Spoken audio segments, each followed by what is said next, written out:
जब मैं 3 टाइम या 4 टाइम गई थी वहाँ पे, तो उन्होंने मैंने कहा भाई आप लोग मुझे सर्टिफिकेट, इक्विवेलेंट सर्टिफिकेट क्यों प्रोवाइड नहीं कर रहे? तो they said to me like because of you are Pakistani. I am like what, seriously? क्यों भाई, क्यों? मैं पाकिस्तान से आई हूँ, इसका मतलब ये तो नहीं है कि मैं स्टडी नहीं कर सकती हूँ। आप लोग एक स्टूडेंट का करियर इस तरह ख़त्म कर देंगे। Assalamualaikum, this is me, Amna Mughal, and you guys are watching vlogs and makeover by Amna Mughal. And सबसे पहले रमज़ान मुबारक आप सबको, मेरी यूट्यूब फैमिली को। तो अल्हम्दुलिल्लाह मेरे रमज़ान बहुत अच्छे से जा रहे हैं, रोज़े तरावी नमाज और उम्मीद है आप लोगों की भी बहुत अच्छे से जा रहे होंगे। तो मैंने सोचा कि रमज़ान में कुछ एक न्यू व्लॉग या कोई एक वीडियो अपलोड करना चाहिए, तो इसलिए मैं आ गई एक न्यू कंटेंट लेके। जैसे कि आप लोगों ने टाइटल पढ़ लिया है कि आज मैं किस बारे में बात करने वाली हूँ, तो फिर स्टार्ट करते हैं। तो जब मैं बांग्लादेश में मैंने जब मूव किया था, तो मुझे स्टडी लेकर बहुत प्रॉब्लम हुई थी, बहुत बहुत बहुत ज़्यादा। ऑलमोस्ट 1 ईयर मैंने जो है स्ट्रगल किया अपनी स्टडी को लेकर। मेरे एडमिशन में बहुत मसला हुआ, क्योंकि मुझे पहले आइडिया नहीं था कि मतलब अगर एक कंट्री से दूसरी कंट्री अगर मैंने मूव करना है तो मुझे स्टडी वगैरह किस तरह हैंडल करना है। तो मुझे कोई आइडिया नहीं था। मैंने बांग्लादेश में मूव किया बिकॉज ऑफ सम रीज़न्स। मेरे पाकिस्तान से बांग्लादेश में मूव किया, तो जो भी रीज़न्स थे खैर वो बाद में हम डिस्कस करेंगे। तो अभी डिस्कस करने की टॉपिक ये है कि मैंने यहाँ आके बांग्लादेश में स्टडी करने के लिए जो सब क्या कहते हैं, जो सब रूल्स नहीं, जो सब प्रोसेस वगैरह मैंने जो यहाँ पे की हैं वो मैं आप लोगों से आज डिस्कस करने वाली हूँ।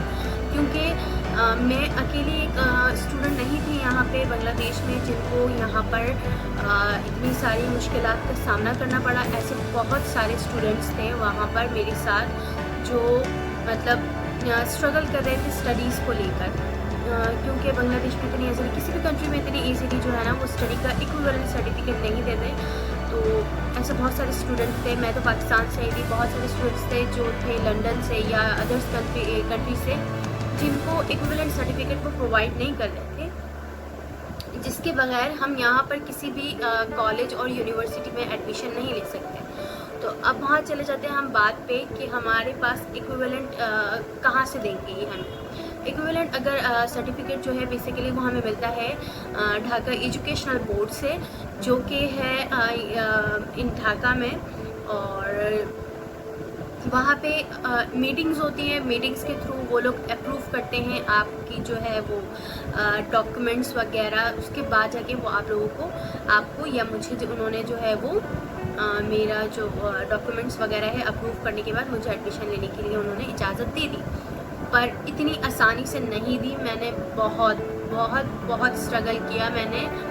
मैंने 4 से लेके 5 टाइम्स मीटिंग्स अटेंड किए हैं उनके, और मीटिंग में होते हैं 12 मेंबर्स उनके एजुकेशनल बोर्ड पे, जो कि सारे जो फॉरेन स्टूडेंट्स होते हैं, तो उनके जितने मसले होते हैं वो लोग हैंडल करते हैं। तो वहाँ पे 12 मेंबर्स थे। अगर एक भी अप्रूव आपका डॉक्यूमेंट नहीं करता, एक मेंबर भी आपका जो है डॉक्यूमेंट को कैंसिल कर दे, अगर कोई भी एक मेंबर, तो जो है आपके डॉक्यूमेंट आगे नहीं जाएंगे, आप यहाँ पे स्टडी नहीं कर सकेंगे, और आपको कोई भी यूनिवर्सिटी और कोई भी स्कूल और कॉलेज आपको एडमिशन नहीं देगा। तो बेसिकली जब मैं यहाँ आई तो मुझे कोई आइडिया नहीं था। मैंने ए लेवल्स के वहाँ ट्राई किया। Then they said to me आपको ओ लेवल्स करना पड़ेगा, देन आप जो है वो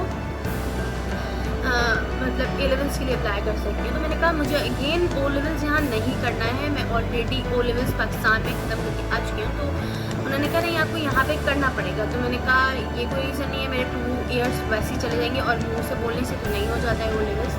तो फिर मैंने कहा कि नहीं मुझे ये नहीं करना। तो मैंने फिर एक और वे चूज़ किया था, that is the called GED इन बांग्लादेश, जो कि था मैंने सोचा था कि मैं HSC और जो ए लेवल्स है वो नहीं करूँगी और डायरेक्टली प्राइवेट यूनिवर्सिटी में एडमिशन लूँगी। तो ये गई बात।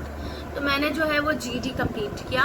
GED जब मैंने कंप्लीट किया तो बात ये हुई कि मिला यूनिवर्सिटी में because of my equivalent certificate, okay, जो कि मुझे प्रोवाइड करना था एजुकेशनल बोर्ड को, जो कि उन्होंने नहीं किया। तो उसके बाद मैंने वापस जो है ना वो ढाका एजुकेशनल बोर्ड में क्या कहते हैं अपने डॉक्यूमेंट सबमिट करवाए। उसके बाद वापस से जो है मेरा प्रोसेस सब स्टार्ट हुआ। मैं मीटिंग में गई, 2, 3, 4 टाइम्स मीटिंग में गई। मैंने वहाँ पे एक्स्ट्रा मनी पे किया ताकि मेरा काम जल्दी हो जाए, बट नहीं हुआ, कुछ नहीं हुआ। उनको मेरा चाहिए था एक पाकिस्तान का सर्टिफिकेट, जो कि मुझे अब तक मिला ही नहीं था, क्योंकि मैंने पाकिस्तान में क्या कहते हैं मेरा पाकिस्तान में जब मतलब ओ लेवल्स और एसएससी जब कंप्लीट हुआ था, मैं डायरेक्टली यहाँ बांग्लादेश में मैंने मूव कर लिया था। तब कोई आइडिया नहीं था कि इतना मसला होने वाला है। पाकिस्तान से सर्टिफिकेट आने में बहुत टाइम लगा, मतलब टाइम ज़ाहिर लगता है। एक जो हमारा सर्टिफिकेट होता है, मेन सर्टिफिकेट जो होता है, वो बोर्ड से आने में टाइम लगता है, काफ़ी टाइम लगता है। मैंने उनको कहा मैं आप लोग को ऑनलाइन रिजल्ट शो करती हूँ, मैं आप लोगों को जो है ना अपने सारे बाकी डॉक्यूमेंट्स दिखाती हूँ, पर उन्होंने किसी बात पर किसी डॉक्यूमेंट को अप्रूव नहीं किया। मेरे पास पाकिस्तान का ट्रांसफ़र सर्टिफिकेट था, सब कुछ था, प्रोविजनल सर्टिफिकेट था, सब कुछ मौजूद था, 9 का 10 का सब सर्टिफिकेट था। सिर्फ एक मेन सर्टिफिकेट नहीं था, जो कि मुझे पाकिस्तान से भेजना था। उसको आने में 6 मंथ्स लगते हैं। तो तब तक कि पाकिस्तान में अगर मैं होती तो जाहिर है मैं तब वहाँ एडमिशन लेके स्टडी स्टार्ट कर देती, वहाँ कोई मसला ही नहीं होता। क्योंकि मैंने बांग्लादेश में मूव किया, तो मुझे यहाँ पे मसला ये सब मसाइल फेस करने पड़े। मुझे छोड़ के भी बहुत सारे ऐसे स्टूडेंट्स थे जिनको ये मसले फेस करने पड़े। जैसे कि मैंने बताया, उनको इक्विवेलेंट सर्टिफिकेट नहीं दिया बिकॉज ऑफ लंदन में ऐसा होता है कि वहाँ पे जो है ना वो हायर स्कूल ही होते हैं 11th और 12th स्टैंडर्ड तक, ठीक है। तो उनका जो स्कूल सिस्टम है और यहाँ पे स्टडी सिस्टम है बिल्कुल डिफरेंट है। तो जिसकी वजह से यहाँ पे वो लोग इक्विवेलेंट सर्टिफिकेट प्रोवाइड नहीं करते आपको, मतलब इनको वहाँ की स्टडी के साथ कंपेयर करना होता है यहाँ की स्टडी, उसके बाद जाकर ये लोग आप लोगों को इक्विवेलेंट सर्टिफिकेट प्रोवाइड करेंगे। एज वी नो दैट कि पाकिस्तान और बांग्लादेश का स्टडी सिस्टम ऑलमोस्ट सेम है, वहाँ पे भी एसएससी और एचएससी होता है। तो इसीलिए मुझे यहाँ पे उन्होंने इक्विवेलेंट सर्टिफिकेट दे दिया और मेरे ईयर लॉस नहीं हुए। तो उन्होंने जब मुझे इक्विवेलेंट सर्टिफिकेट दिया, उसके लिए उन्होंने बहुत सारे मेरे डॉक्यूमेंट्स लिए, अप्रूव किए। मेरा बांग्लादेशी पासपोर्ट, पाकिस्तानी पासपोर्ट, उन्होंने सब कुछ देखा कि मैं कोई क्या कहते हैं चोर डकैत तो नहीं हूँ और यहाँ आके ऐसे ही रहने लग गई इस तरह। तो जो भी था उन्होंने एक्सेप्ट किया एट द लास्ट, ठीक है। पर बात ये थी कि उन्होंने मतलब बहुत प्रॉब्लम क्रिएट की। तो मैं आप लोगों के साथ ये डिस्कस करना चाह रही थी कि आप लोगों को सारे डॉक्यूमेंट्स की कॉपी अपने साथ रखनी है, आपके जो भी डॉक्यूमेंट्स है। और आप जब भी कंट्री से एक कंट्री टू अनदर कंट्री अगर आप लोगों ने मूव करना है, तो सबसे पहले आप लोग सब श्योरिटी ले लें कि भाई मुझे वहाँ जाकर कहाँ से क्या करना है, अदरवाइज़ आप लोगों को बहुत मसला होने वाला है। मैं खुद देख कर आई हूँ यहाँ पे बांग्लादेश में स्टडी लेकर। मैं तो जाहिर है बाहर से आई, पाकिस्तान से आई, और मेरा ये कंट्री भी नहीं है, तो मुझे ये इतने मसाइल फेस करने पड़े। पर मुझे एट लास्ट सर्टिफिकेट मिल गया because of my original certificate, और मेरा कोई फेक डॉक्यूमेंट नहीं था। और मेरी मम्मा बांग्लादेश से बिलोंग करती हैं, तो इस वजह से मुझे कोई मसला नहीं हुआ। और ये भी रीज़न नहीं था कि आपको बांग्लादेश से बिलोंग करना ही होगा, ठीक है। उनके पास रीज़न ये था, यहाँ पे बहुत सारे ऐसे स्टूडेंट्स थे जो ओरिजिनली बंगाली थे, बांग्लादेशी थे, और उन्होंने स्टडी किया है बाहर किसी कंट्री में, और यहाँ का उनको मतलब इक्विवेलेंट सर्टिफिकेट वो लोग प्रोवाइड नहीं। क्यों नहीं कर रहे प्रोवाइड? क्योंकि वहाँ के स्टैंडर्ड यहाँ के स्टैंडर्ड बिल्कुल डिफरेंट है। स्टडी मैं पहले भी बोल चुकी हूँ, अभी अगेन रिपीट कर रही हूँ, वहाँ के स्टैंडर्ड यहाँ के स्टैंडर्ड बिल्कुल डिफरेंट है। तो इसीलिए अगर आप लोग कभी भी कंट्री मतलब एक कंट्री से दूसरी कंट्री में मूव करते हैं, सबसे पहले अपनी स्टडीज़ को, अपने डॉक्यूमेंट्स को एकदम क्लियर कर लें कि आप वहाँ जाकर कर सकेंगे कि नहीं। और इस मतलब जैसे कि लंदन की हम बात करें, तो वहाँ पे जो है वो हायर स्कूल जो होता है वो 12th तक होता है, ठीक है। तो वहाँ पे आप हायर स्कूल कंप्लीट कर आप जो है आप नेक्स्ट लेवल पे चले जाएं, जहाँ पे जाके एक अच्छा खासा स्ट्रॉन्ग एक डॉक्यूमेंट ले लें, उसके बाद किसी भी कंट्री मूव करें, मुझे आइडिया नहीं था, मैंने मूव किया, बहुत सारे मसले मसाइल हुए, बहुत कुछ फेस किया। रेगुलर मुझे वहाँ जाकर 7 to 8 आवर्स बैठे रहना पड़ता था। उसके बाद वो लोग मुझे ऑफिस रूम में बुलाते थे, they call me to office room for interview, and interview के बाद भी वो लोग अप्रूव नहीं करते थे मैंने बताया जैसे कि आप लोगों को मैंने 5-6 टाइम इंटरव्यू दिया है और उन्होंने तब भी मेरा अप्रूव नहीं किया था। एट द लास्ट जब मेरा पाकिस्तान का सर्टिफिकेट आया और मैं वहाँ रो पड़ी थी, लिटरली रो पड़ी थी, बिकॉज ऑफ क्योंकि मतलब एक तो मैं अपनी कंट्री से पाकिस्तान से यहाँ पे मैंने मूव किया, जो मैंने कभी इमेजिन भी नहीं किया था अपनी लाइफ में कि मैं यहाँ पे आऊँगी। मूव किया, फैमिली सब कुछ वहाँ था, उसके बाद यहाँ के फ्रेंड्स नहीं थे, कुछ नहीं था, मतलब सब कुछ अननोन था और लैंग्वेज नहीं आती थी यहाँ की, बांग्लादेश की, तो बहुत बहुत बहुत बहुत सफ़र किया बांग्लादेश में। Still I am suffering from this, but अभी इतना फ़र्क नहीं पड़ता, पहले बहुत बहुत ज़्यादा मुश्किलात पेश आई थी।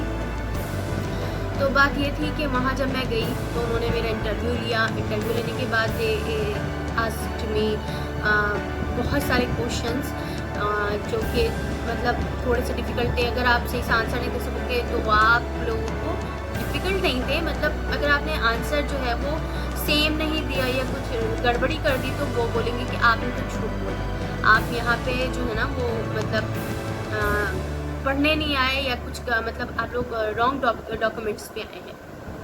तो जो भी है मैंने वहाँ पे अच्छे से आंसर वगैरह दिया। एट द लास्ट उन्होंने मुझे ऑफिस रूम में कहा, मैंने कहा जब मैं 3 टाइम या 4 टाइम गई थी वहाँ पे, तो उन्होंने मैंने कहा भाई आप लोग मुझे सर्टिफिकेट, इक्विवेलेंट सर्टिफिकेट क्यों प्रोवाइड नहीं कर रहे? तो they said to me like because of you are Pakistani. I am like what, seriously? क्यों भाई, क्यों? मैं पाकिस्तान से आई हूँ, इसका मतलब ये तो नहीं है कि मैं स्टडी नहीं कर सकती हूँ। आप लोग एक स्टूडेंट का करियर इस तरह ख़त्म कर देंगे, उसको एडमिशन नहीं लेने देंगे। और मैंने ये भी सुना था कि बांग्लादेश में क्या कहते हैं, मतलब एट द एज ऑफ 18 उसके बाद जो है ना वो लोग एडमिशन नहीं देते। तो मैंने कहा कि अभी तो मतलब मेरे पास टाइम था, लेकिन मेरा टाइम तो चला जाता है, 18 मेरा क्रॉस हो जाता। तो मैंने कहा कि मेरे पास तो टाइम नहीं रहेगा फिर। और एसएससी और ओ लेवल्स के 2 इयर्स बाद, नहीं 2 नहीं 1 ईयर के बाद वो लोग जो है ना प्रोवाइड नहीं करते कोई भी सर्टिफिकेट, और कोई भी कॉलेज जो है वो एडमिशन अप्रूव नहीं करता।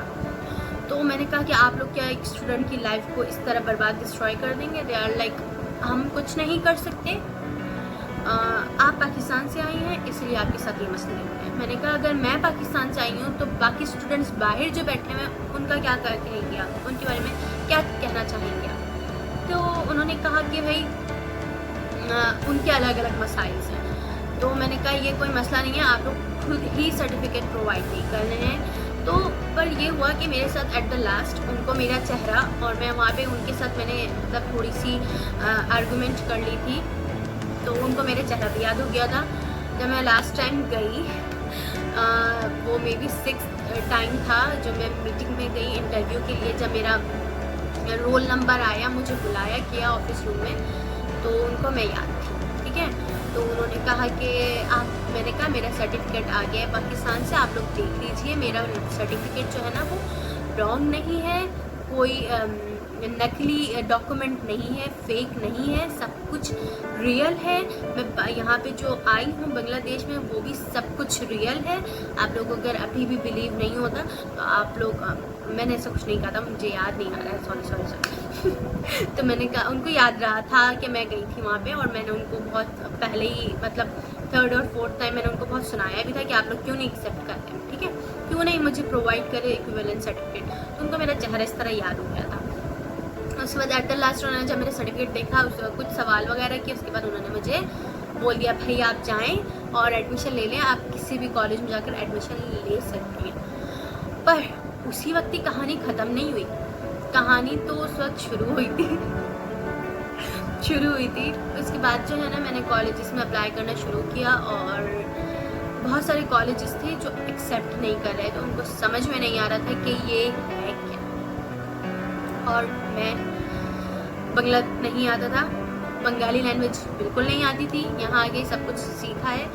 तो जब मैं वहाँ गई और जब मैंने उनके साथ कम्युनिकेट किया, बातें वगैरह की, तो उन्होंने कहा कि उनको समझ ही नहीं आ रहा। फिर मेरे घर के पास एक न्यू कॉलेज ओपन हुआ था, तो मैंने कहा कि यहाँ ट्राई करके देखते हैं। जब मैं वहाँ से आती जाती थी घर के पास से, मतलब मेन रोड पर जब जाती थी, तो मैं देखती थी कि वहाँ पे कॉलेज है या कुछ बड़ा सा कलरफुल सा लिखा हुआ आता था ना कॉलेज का नेम, तो मैं उसे हमेशा नोटिस करती थी। फिर मैंने कहा वहाँ जाके ट्राई करना चाहिए, तो मैं वहाँ गई, वहाँ ट्राई किया, बात की, तो अल्हम्दुलिल्लाह वो जो सर थे उनको मेरी बातें समझ में आ गई। उन्होंने मेरा सर्टिफिकेट भी एक्सेप्ट कर लिया, सब कुछ हो गया और अल्हम्दुलिल्लाह मैंने 2 साल अभी कंप्लीट कर लिए हैं अपने HSC के और A-levels, आप जो भी बोलें। तो ये सारी थी स्टोरी।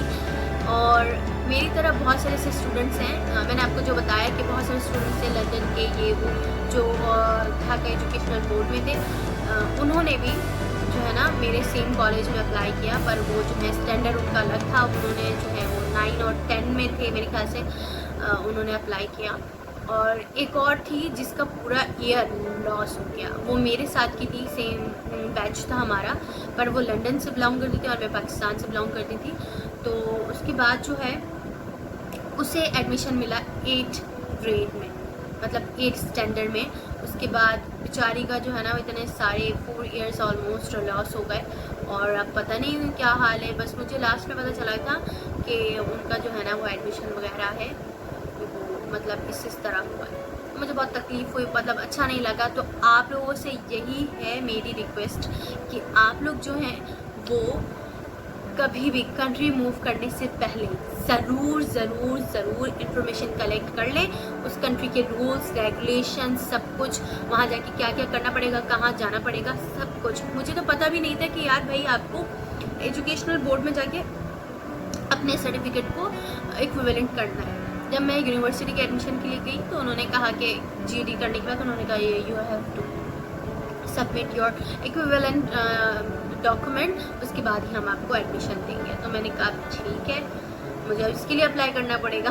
देन मैंने मतलब अप्लाई किया और ये सारी स्टोरी स्टार्ट। तो मेरी तरफ से आप लोगों के लिए एडवाइस यही है, किसी भी कंट्री मूव करने से पहले सब इंफॉर्मेशन कलेक्ट कर लें, सारे डॉक्यूमेंट। जैसे मेरे लिए मुश्किल हुई, मेरे पाकिस्तान से डॉक्यूमेंट्स, एक मेन सर्टिफिकेट था जिस वजह से उन लोगों ने इतनी सारी बातें भी बनाई और मेरा मेन मोटिव उन्होंने बनाया, रीज़न मुझे मेरा दिया कि यू आर पाकिस्तानी। ओके, तो मैंने कहा कि ठीक है, अगर आप पाकिस्तानी होने पर ये सब करेंगे तो फिर क्या फ़ायदा, मतलब एक स्टूडेंट की लाइफ को डिस्ट्रॉय करना आप लोगों के लिए इम्पॉर्टेंट है, तो आप लोग करें। तो ये सारी बातें हम अभी साइड में रखते हैं। तो आप लोग प्लीज़ सारे डॉक्यूमेंट्स को अपने पास संभाल कर रख लीजिएगा। कहीं भी शिफ्ट होने से पहले एक डॉक्यूमेंट को रख लीजिएगा। एक डॉक्यूमेंट जो है वो इम्पॉर्टेंट होता है किसी भी अदर कंट्री में मूव करते वक्त। तो मेरे पास नहीं था, बिकॉज मुझे कोई आइडिया ही नहीं था कि भाई उस सर्टिफिकेट की भी ज़रूरत होगी। मैंने कहा जब तक वो आएगा तब तक कि मैं यहाँ स्टडी स्टार्ट कर दूँगी, पर यहाँ आके मुझे पता चला कि मुझे उसकी बहुत ज़रूरत है और उसके बगैर ये लोग ऑनलाइन कुछ अप्रूव नहीं करते। तो बस यहीं तक की थी आज की मेरी वीडियो और आज का मेरा ब्लॉग छोटा सा आप सबके लिए। तो सबको बहुत बहुत बहुत बहुत रमज़ान मुबारक। और अगर आप लोग मेरा रूटीन देखना चाहते हैं, daily routine in Ramzan in Bangladesh, तो ज़रूर मुझे कमेंट करके बताइएगा आप लोग। Then I will share my daily routine with you guys, with all of you guys. Allah Hafiz, take care, and Corona चल रहा है तो stay safe, stay home. Allah Hafiz, bye bye, I love you all.